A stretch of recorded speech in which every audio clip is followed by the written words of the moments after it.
people's taste. Why is almost half of it, why does almost half of your children's program feature this highly controversial, highly sexualized material? That just seems strange to me. It can't possibly be a reflection of the population.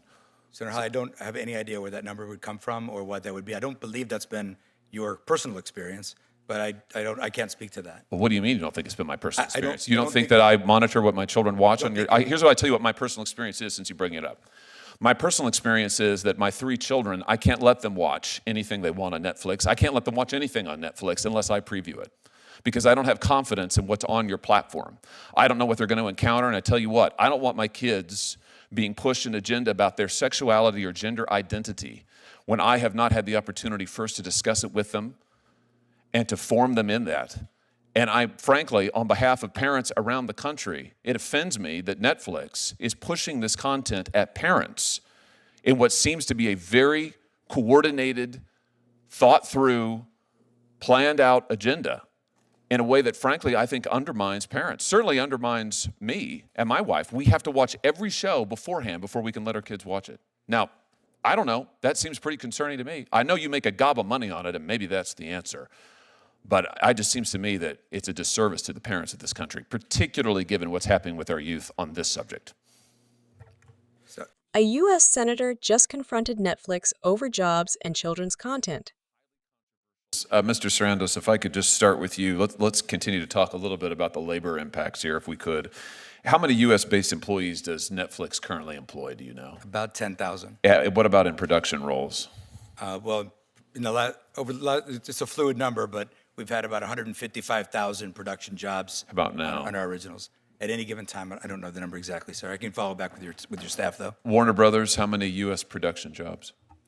I don't have the exact number, but it would be, I would think, in the 8,000 range. Okay. Here's my question. If this merger goes through, what's your projection about the amount of domestic production, say 2 years from now? Is it going to be static? Is it going to decline? It's going to, our production is going to increase. Domestic production. Domestic production Employment. is going to increase. Most of our production is domestic, and it will continue to increase. We've recently forecast our content spend, independent of this deal, to grow to $20 billion.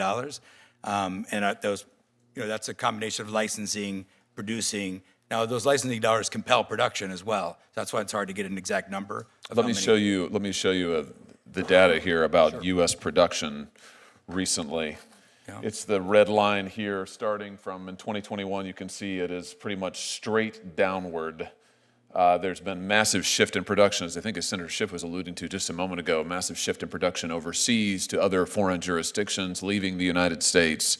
So will you commit to increasing domestic United States production and domestic United States production jobs? Did I hear you just say you would? Senator Hawley, absolutely. It's in our business plan. It's in our long-term operating DNA. I will point out, sir, respectfully, that chart is Los Angeles. Yeah, but it is Los Angeles, but if you look at the data, it is reflective. This reflects all of U.S. production. U.S. production is not going up, right? But some of these jobs have moved.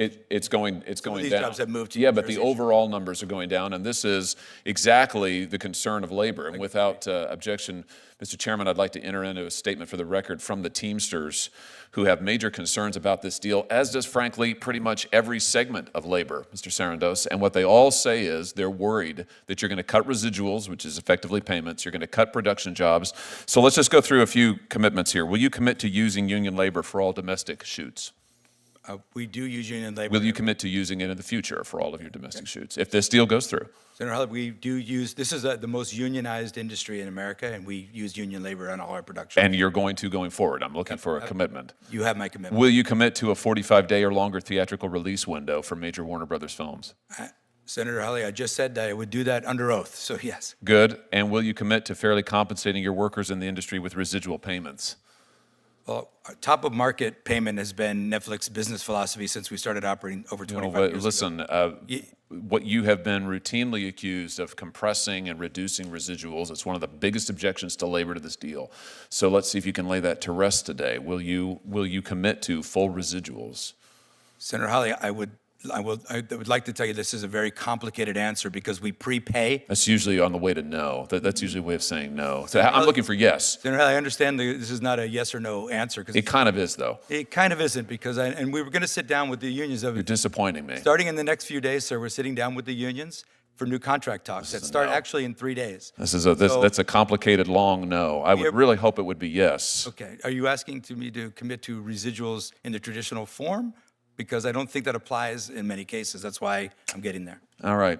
Well, I think you've got some work to do on that, Mr. Sarandos, and I would hope that you'd reconsider your position. Before my time expires, I want to ask you about something else related to children. Why is it that so much of Netflix content for children promotes a transgender ideology?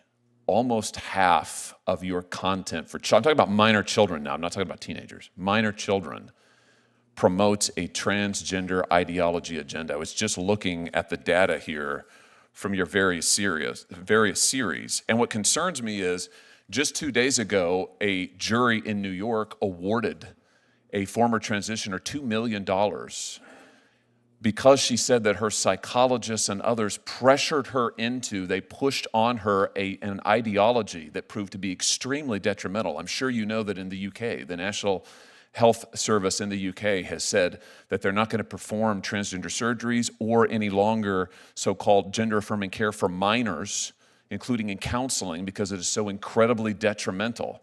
Our own HHS has come forward with similar findings this past year, yet if you turn on Netflix, you'll find that an enormous amount, and I say this as a parent with 3 young children, an enormous amount of your children's programming has this ideology and agenda in it. Is this an advocacy position for Netflix? Is this an ideological commitment you have? I mean, why is this? Senator Hawley, Netflix has no political agenda of any kind. I would tell you that. Well, then why is your children's program so full of this highly sexualized, highly controversial agenda? I don't understand it. It seems strange to me. Respectfully, sir, it's because it's inaccurate. We have millions of hours of children's programming. You're saying it's not there. You don't have trans. You don't feature trans characters, trans storylines, trans themes. It's not in your programming. I'm saying we feature a wide variety of stories and programs to meet a wide variety of people's tastes. Why is almost half of it? Why does almost half of your children's program feature this highly controversial, highly sexualized material? That just seems strange to me. It can't possibly be a reflection of the population. Senator Hawley, I don't have any idea where that number would come from or what that would be. I don't believe that's been your personal experience, but I can't speak to that. Well, what do you mean you don't think it's been my personal experience? You don't think that I monitor what my children watch on your... Here's what I tell you what my personal experience is since you bring it up. My personal experience is that my 3 children, I can't let them watch anything they want on Netflix. I can't let them watch anything on Netflix unless I preview it, because I don't have confidence in what's on your platform. I don't know what they're going to encounter, and I tell you what, I don't want my kids being pushed an agenda about their sexuality or gender identity when I have not had the opportunity first to discuss it with them and to form them in that.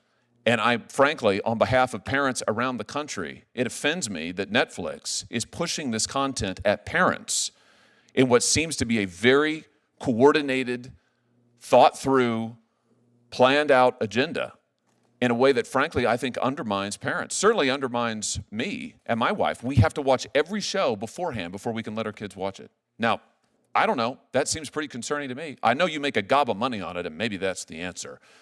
But it just seems to me that it's a disservice to the parents of this country, particularly given what's happening with our youth on this subject. Senator, if I may answer, like I said, we have millions of hours of content on Netflix at any given time. We have state-of-the-art tools for you to manage those choices for your children and to block any title that you might be offended by for any reason.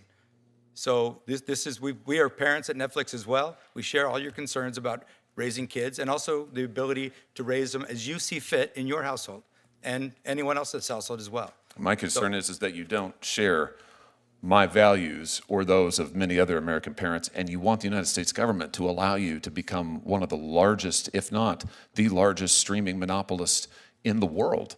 I think we ought to be concerned about what content you're promoting. In a heated Senate hearing, Senator Josh Hawley put Netflix CEO Ted Sarandos on the spot over American jobs and children's content. Hawley challenged Netflix on whether you production jobs are being shipped overseas. When shown data suggesting domestic production is declining, Sarandos insisted Netflix plans to increase U.S.-based production and spending. But Hawley demanded firm commitments, union labor, fair residual payments, and protections for American workers. While Sarandos agreed on some points, he avoided giving a clear yes on residuals, raising concerns from labor unions. Then the focus shifted to children. Hawley accused Netflix of pushing controversial gender ideology in kids' programming without parental consent. Sarandos denied any political agenda, pointing to parental controls and choice. The clash highlighted growing questions about corporate power, accountability, and who gets to shape American culture. For full coverage of hearings like this and real accountability in Washington, subscribe to Capital and Country News because informed citizens hold power to account.